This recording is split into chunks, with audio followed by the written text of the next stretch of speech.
Hi అండి, welcome to my mini vlog. నేను అమ్మ వాళ్ళ ఇంటి నుండి హైదరాబాద్ మా ఇంటికైతే వచ్చేసానండి. అలాగే నన్ను డ్రాప్ చేయటం కోసం మా చెల్లి కూడాను హైదరాబాద్ అయితే వచ్చింది. ప్రెజెంట్ తనైతే ఉంది. మేము వచ్చిన 2 days తర్వాత మా అమ్మ అలాగే మా పెద్దమ్మ కూడా మా ఇంటికైతే వచ్చారండి. యాక్చువల్గా మా అమ్మకైతే ఇప్పుడు అస్సలు హైదరాబాద్ రావడం అయితే ఇష్టం లేదు. ఎందుకంటే ఆల్రెడీ మీరే వచ్చి ఉన్నారు కదమ్మా, మళ్ళీ మేము ఎందుకు వెంటనే మీ వెనక్కి అనేసి అయితే అన్నది. కానీ నేనైతే ఈసారి అస్సలు ఒప్పుకోలేదండి.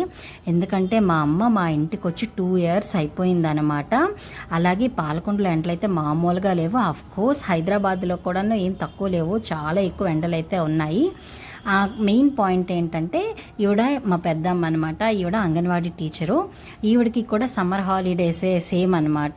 ఇంకా అలాగే June 1st నుండి డ్యూటీలో కూడా జాయిన్ అయిపోవాలి. ఇంకా వాళ్ళకి కూడా కొంచెం ప్లేస్ చేంజ్ అయినట్టు ఉంటుంది అనేసి అయితే ఇంకా నేను ఒప్పుకోలేదు. ఇంకా నా బాధ భరించలేక ఇంకా నా వెనక్కే ఒక 2 days గ్యాప్లో హైదరాబాద్ అయితే వచ్చేసారు. అలాగే మా ఇంకో పెద్దమ్మ వాళ్ళు కూడా ప్రెజెంట్ మేము వచ్చేసరికి హైదరాబాద్లో ఉన్నారు. వాళ్ళ పిల్లల ఇంటికి వాళ్ళు కూడా వచ్చారనమాట. ఇంకా అమ్మ వాళ్ళు వచ్చారని తెలిసి వాళ్ళందరూ కూడాను ఫస్ట్ మా ఇంటికి అయితే వచ్చారండి.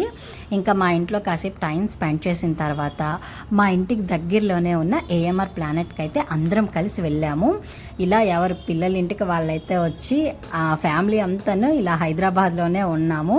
ఇలా ఉండటం అయితే ఇదే ఫస్ట్ టైం. మేము అందరం కలిసి కాసేపు మా ఇంట్లో టైం స్పెండ్ చేసి అక్కడ నుండి AMR ప్లానెట్కి వెళ్ళి టైంని అయితే చాలా బాగా ఎంజాయ్ చేసాము. చాలా బాగా అనిపించింది అనమాట ఈ సమ్మర్ అయితే.